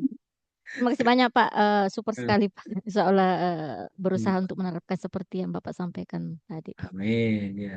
Mudah-mudahan dimudahkan Bu. Kalau tugas kita di niat, saya pernah sampaikan di BPOM beberapa minggu lalu ya, waktu yang pelaku usaha audiensnya.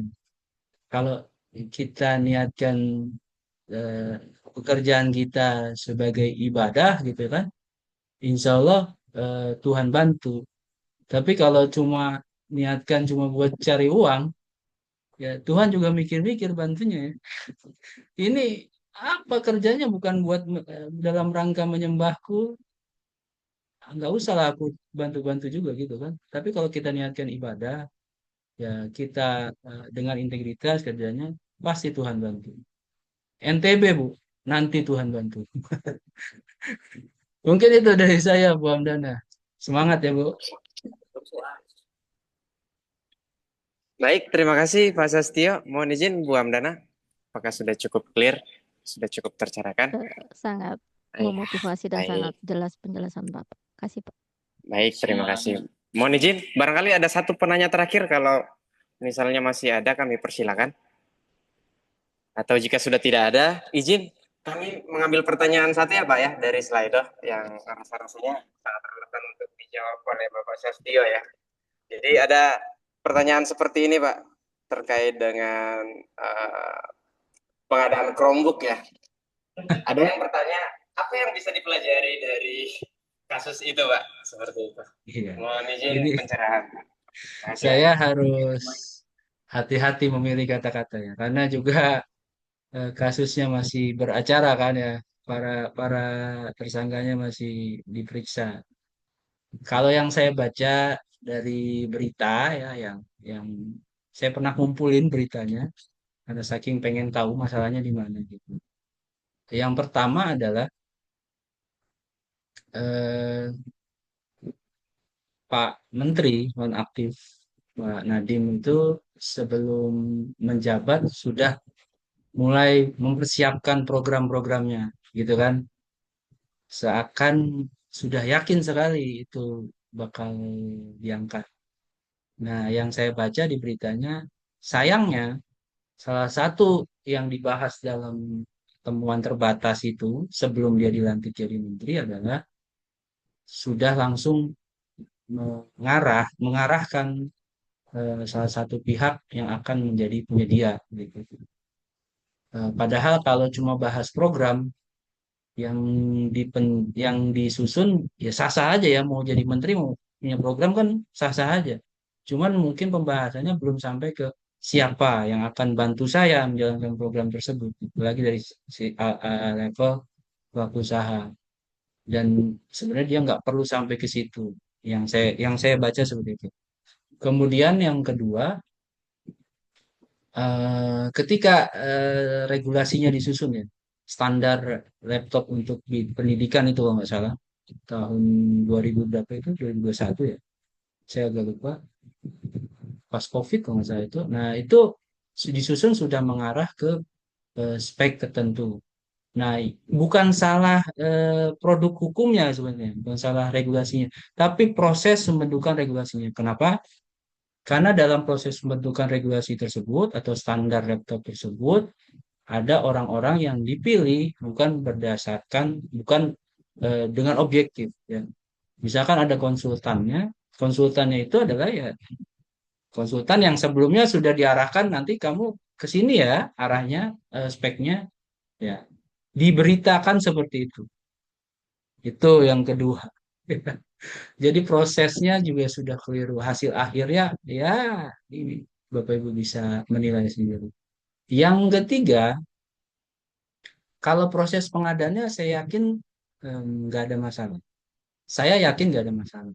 Karena itu tendernya tender konsolidasi seingat saya dilakukan oleh LKPP, setelah konsolidasinya selesai baru ditayangkan di katalog. Dan itu seluruh apa OPD ya, OPD-nya sekolah-sekolah atau dinas pendidikan saya nggak tahu itu bisa beli dengan harga yang seragam. Tendernya tender itemized kalau nggak salah waktu itu.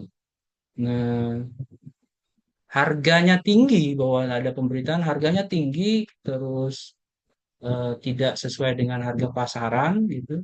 Saya nggak punya kemampuan untuk menilai itu. Tapi yang saya kalau misalkan harganya tinggi ada beberapa rasionalisasinya. Yang pertama bersertifikat TKDN. Itu kan ada harganya sertifikat. Ya, mungkin ya jadi lebih mahal karena yang ngurusin sertifikatnya. Yang kedua, saya pernah baca beritanya juga, itu bukan cuma beli laptop doang, ada perangkat pendukung lainnya. Ya bisa jadi ya, saya nggak terlalu paham di situnya. Itu harga laptopnya include sama perangkat-perangkat lainnya, seperti itu.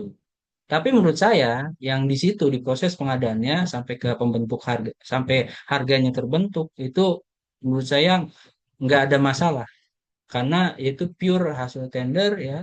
Even di dalamnya ada persekongkolan antara para pelaku usahanya pada saat tender, nggak tahu. Silakan diperiksa oleh KPPU atau KPK atau siapapun. Karena kalau yang tampak sekarang itu saya rasa nggak ada masalah. Nah, masalah yang terakhir yang nampak adalah di beberapa tempat pelaku itu barang laptopnya itu tidak bisa dimanfaatkan. Padahal salah satu tujuan pengadaan adalah value for money. Salah satu value-nya adalah tepat manfaat. Gimana ceritanya itu barang dibeli tapi nggak bisa dimanfaatkan? Tadi SPI 2024 ada parameter barang jasa tidak bisa dimanfaatkan. Jadinya rugi, dibeli nggak dipakai. Ini udah lebih dari 4 tahun. Masa manfaat barang milik negara untuk barang laptop cuma 4 tahun. Udah 4 tahun, usang. 4 tahun nggak dipakai, ya sayang. Harapannya mungkin di sekolah tersebut bisa akses internet mudah, bisa membantu proses pendidikan, jadi nggak tercapai. Itu masalah terakhirnya. Itu yang menjadi apa namanya indikasi kerugian negaranya menurut saya dari situ tidak dimanfaatkannya. Kalau yang lain yang di proses perencanaannya tadi, yang proses persiapan sebelum dilantik, yaitu apa namanya hulunya aja, hilirnya yang tidak dapat dimanfaatkan. Itu pandangan pribadi saya. Saya tidak bukan termasuk orang yang menyalahkan ya Pak Nadiem atau siapapun itu ya ajudannya, konsultannya, terus KPA KPA-nya itu ya. Eh, saya tidak membenci mereka, tapi saya sangat menyesalkan keputusan mereka untuk eh, terburu-buru menurut saya. Terburu-buru mendistribusikan atau membeli laptop itu untuk semua daerah. Karena untuk beberapa daerah, bahkan mungkin sebagian besar itu bisa dimanfaatkan. Hanya mungkin sebagian kecil, daerah 3T yang tidak bisa dimanfaatkan. Dan Yang saya sesalkan juga adalah program ini, Pak Nadiem pernah bilang sendiri di podcastnya Deddy Corbuzier kalau nggak salah. Program ini bersamaan dengan program yang BTS tuh, Kominfo. Jadi kalau BTS-nya nggak ada, internetnya nggak ada, laptopnya nggak bisa dipakai di daerah 3T. Nah, Bapak Ibu tahu sendiri, proyek BTS-nya bermasalah.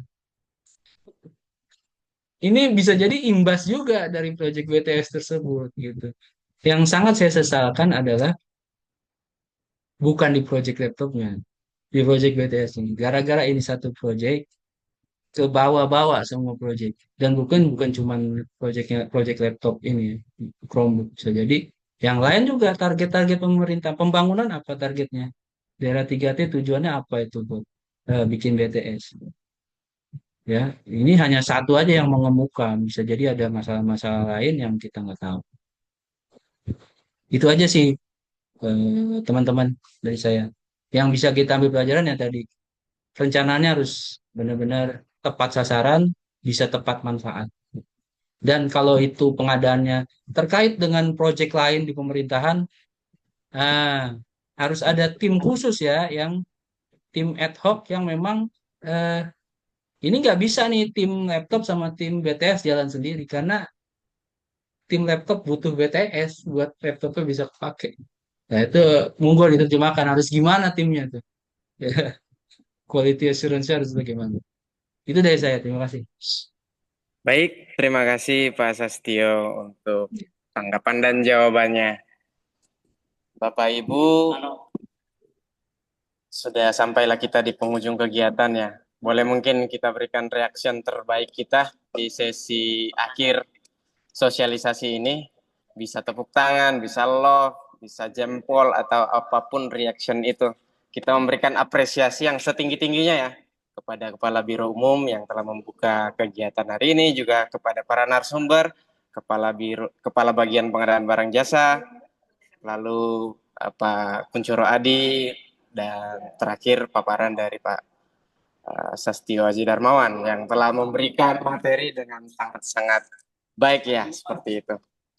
Izin sedikit meringkas apa yang sudah kita lalui bersama melalui sosialisasi ini, bahwa dengan adanya sosialisasi SOP ini kita diharapkan bisa dapat mewujudkan tertib administrasi dan aturan yang dari SOP yang sudah dipaparkan, semoga bisa menjadi guidance ya, boleh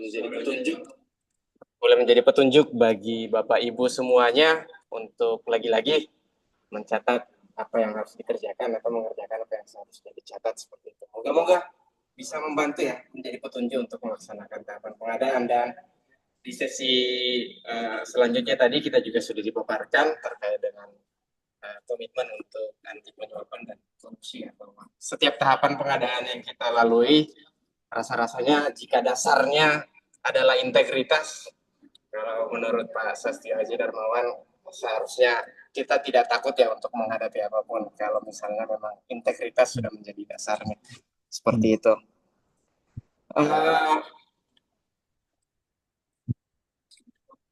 Pengadaan barang jasa itu memang penuh dengan tantangan dan rintangannya, tapi kemudian tidak menjadi alasan bagi kita untuk terus diselumuti oleh ketakutan dan kekhawatiran. Dan dibalik semuanya itu, Bapak Ibu dan kita semua tentunya punya peluang dan bisa menambah keyakinan buat kita bahwa bersama kita bisa membangun peradaban dengan kejujuran. Sebelum ditutup, mohon izin kami mengingatkan Bapak Ibu semuanya untuk mengisi daftar hadir ya, bagi Bapak Ibu yang mengisi daftar hadir. Dan kami juga mengingatkan bahwa di Linktree yang sudah kami bagikan di chat meeting ya, chat meeting Zoom, ada form evaluasi masukan atau saran untuk SOP ya.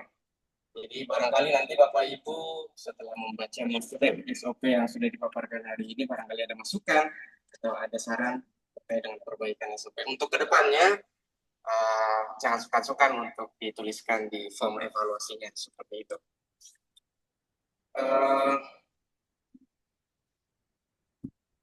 Karena tadi dibuka dengan pantun ya, maka sudah selayaknya juga harus ditutup dengan pantun.